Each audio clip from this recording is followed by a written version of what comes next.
Далее смотрите брифинг о выполнении планов по надою молока и кормозаготовительной кампании на территории республики. На 18 сентября этого года кормозаготовительная кампания практически завершается. По заготовке сена план выполнен 93%, это 401 тысяча тонн. Значит, сенажа заготовили 9800 тонн, то есть 73% от плана. Сила заготовили 26 700 тонн, это 109% от плана.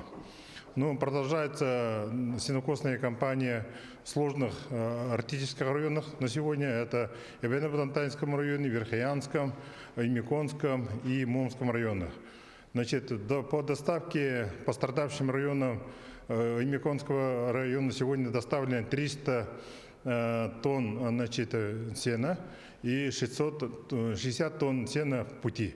Ну, план у нас 1100 тонн до завершения зимника, ну, до Нового года мы должны завести 1100 тонн в Имиконском районе.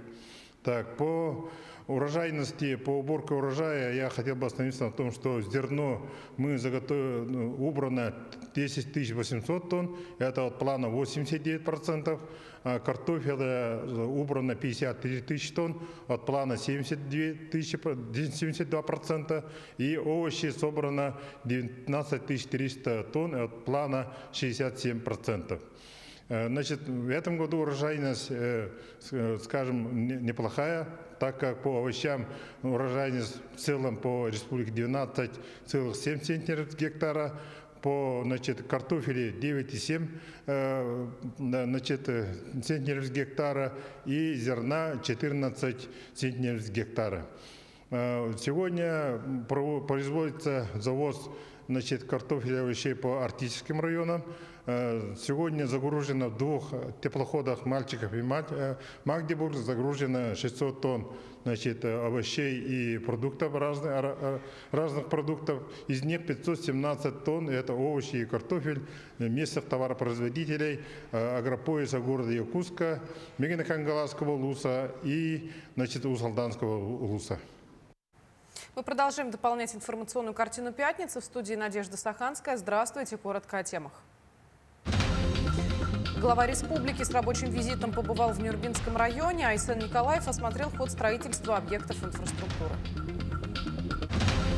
Вилюйск в этом году отмечает свой 391-й день рождения. Главным подарком горожанам стало торжественное открытие новой набережной «Поющие пески». Якутия – победитель первых военно-тактических соревнований «Путь воина». В ожесточенной битве отряд «Ботур» одолел соперников из Тюменской области. Глава республики с рабочим визитом побывал в Нюрбинском районе. В ходе рабочей поездки Айсен Николаев осмотрел ход строительства нового лечебного корпуса Центральной районной больницы площадью 3600 квадратных метров. Строительство идет с отставанием от графика. Айсен Николаев поручил правительству республики и администрации района обеспечить жесткий контроль и добиться ввода объекта. А также провел совещание по подготовке к играм, которые пройдут в Нюрбинском районе в 2027 году. В ходе выездного заседания был рассмотрен весь спектр вопросов, касающихся по подготовке к играм. Подробно обсудили строительство и готовность всех строящихся объектов. По обоим объектам работы идут по графику. Вместе с тем, как вот сегодня на оргкомитете обсуждали, есть небольшая, но нехватка средств на завершение объекта. И я поручил правительству в рамках подготовки бюджета 26-27 годов данные средства обязательно предусмотреть. И, конечно же, меня очень волнует медленный ход строительства корпуса больницы центральной районной. Объект должен был быть сдан в этом году. Ну, понятно, что он уже не будет сдан в этом году. Тем более того, я скажу, что если работы будут проводиться так, как они проводятся сейчас, то и в следующем году могут быть проблемы. Поэтому составлен сейчас план мероприятий Министерством строительства и службой госзаказчика. Они его мне представили. Я его утвердил. Но план – это план, так, а сейчас нужна большая работа и с нынешним подрядчиком, и с теми организациями, которые далее будут работать на объекте, с теми, для того, чтобы этот очень важный для людей, для жителей Нюрбинского улуса объект обязательно в следующем году был достроен и сдан в эксплуатацию. При поддержке администрации горного Улусля и бердигистяхского наслега на территории школы имени Афанасия Осипова завершены ремонтные работы в рамках программы поддержки местных инициатив. На эти цели было выделено около 3 миллионов рублей, из которых более 300 тысяч рублей были собраны родителями учащихся школы и индивидуальными предпринимателями. Школа, успешно идущая в ногу со временем, динамично развивается, достигнет своего расцвета в интересах детей и получит новые возможности после проведенных улучшений.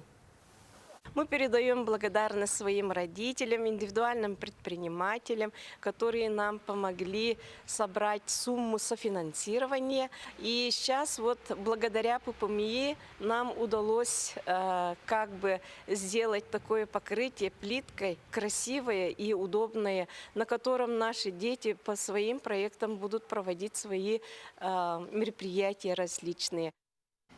В этом году Вилюйск отмечает свой 391-й день рождения. Главным подарком горожанам стало торжественное открытие новой набережной реки Вилюй, поющей пески. Этот современный общественный объект уже стал центром притяжения для жителей города. Подробности в сюжете Анастасии Няниковой. Новая набережная – это настоящий сплав природной и рукотворной красоты. Место, где прекрасный вид на реку, обрамлен современное и комфортное архитектурное решение. Объект введен в рамках национального проекта «Инфраструктура для жизни». Набережная «Поющие пески» в городе Вилюйске является победителем 2024 года всероссийского конкурса «Малые города и исторические поселения» на территории Дальнего Востока. Хотелось бы отметить, что в прошлом году данный проект набрал максимальное количество баллов по концепции и в целом по всему проекту и стал лучшим проектом на Дальнем Востоке. Проект сочетает современные технологии строительства с уважением к историческому наследию. Особое внимание уделялось сохранению природного облика берега и созданию комфортной городской среды для жителей всех возрастов. Это пространство одновременно образовательное, туристическое и рекреационное, открытое для всех жителей города. Мы в проекте показали, что как казаки приехали, встретились с якутами и создали город. То есть там есть 4 зоны. Это арт-объект церковь, арт-объект смотровая площадка СРГ формы и центральной частью является этот павильон. То есть там соединены эти русская, якутская и казачья культура. Жители активно включились в процесс создания нового пространства, обсуждали концепцию, предлагали идеи и делились опытом.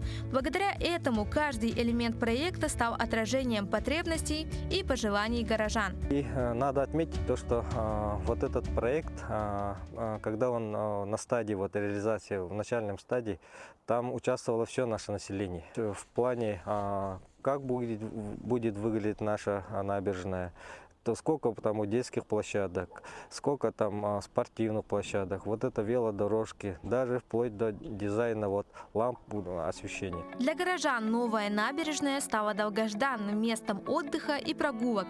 Уже до окончания строительства жители приходили сюда каждый день, чтобы полюбоваться берегом реки. В будущем планируется дополнить пространство ландшафтным дизайном, высадить многолетние растения и засеять газоны, чтобы здесь проводились летние пикники. Честно говоря, не ожидал, что получится такое впечатляющее, такое красивое место с таким шикарным видом на реку. Столько было труда, любви здесь вложено. Удивился, даже велосипедные дорожки появились. Открытие набережной «Поющие пески» стало важным событием для Вилюйска. Этот объект объединяет историю и современность, создает пространство для отдыха и общения и уже стал новой гордостью города. Анастасия Няникова, Виктор Дьячковский, Якутск. В Тадинском Улусе состоялся круглый стол, посвященный 90-летию со дня основания Института гуманитарных исследований и проблем малочисленных народов Севера. Первый научно-исследовательский институт в Якутии был создан в 1935 году по инициативе видного государственного общественного деятеля, писателя и ученого Платона Аюнского. На сегодня институт плодотворно работает с муниципальными органами. Участники круглого стола обсудили перспективные направления взаимодействия института и муниципальных органов. Ваш институт является для нас, тюрков Сибири, ученых Сибири, занимающихся тюркскими языками, образцом того, как можно наладить работу, как научную, образец отношения к работе ученых, мы всегда опираемся на труды якутских лингвистов, например. Пример круглого стола показывает, как ученые могут результативно работать с муниципалитетами. Это, считаю, очень важно, когда ученые не замкнуты на себе только или на своем научном мире, на своих научных трудах, но и могут довести результаты своих исследований до людей, до жителей районов, городов, сел. Ключи от новой техники автомашины КАМАЗ сельскохозяйственному вручили производственному кооперативу имени Ивана Строда села Абага Амгинского района. Приобретение высокопроходимой техники стоимостью свыше 10 миллионов рублей стало возможным по линии государственной поддержки из республиканского бюджета. Получатель техники, председатель СХПК Василий Тимофеев, отметил, что новый мощный КАМАЗ значительно упростит логистику, поможет в заготовке кормов и решении других хозяйственных задач, что в конечном итоге скажется на экономических показателях кооператива. В следующем году у нас планы очень большие по Республике Саха-Якутия. Мы будем субсидии выделять именно те хозяйства местные, на местных наших производителей. В следующем году мы частично, скорее всего, большой объем мы должны поддержать своих сельхозтоваропроизводителей не только по зерновым культурам. Это в частности, у нас на сегодня и зерновые культуры, и кормовые культуры будут работать во благо республики. Якутия – победитель первых военно-тактических соревнований «Путь воина». В ожесточенной битве отряд «Ботур» одолел соперника из Тюменской области. Якутская команда выработала стратегию «разведка боем». Так «Ботуры» отправили двоих участников, что называется, на обмен, после чего, узнав местоположение тюменцев, нанесли решающие удары. Команда «Соболь» потерпела поражение, в то время как у якутян в живых осталось 2 члена отряда. Первый бой, тот раз, когда состоялся, мы были конкретно посмотрели, свои ошибки устранили, чем надо работать. И ребята, то, что сейчас, когда вчера совещание проводили, разговаривали, ребята очень серьезно они взялись. И тем более, еще сегодня погода очень тяжелая, дождь идет, ветер идет, снег идет. И, конечно, ребятам очень тяжело было. Но когда наша задача была конкретно вступить в контакт, потому что их провоцировать, а это ребята, наши курсанты, выполнили. Это были все новости к этому часу. До встречи в итоговом выпуске новостей.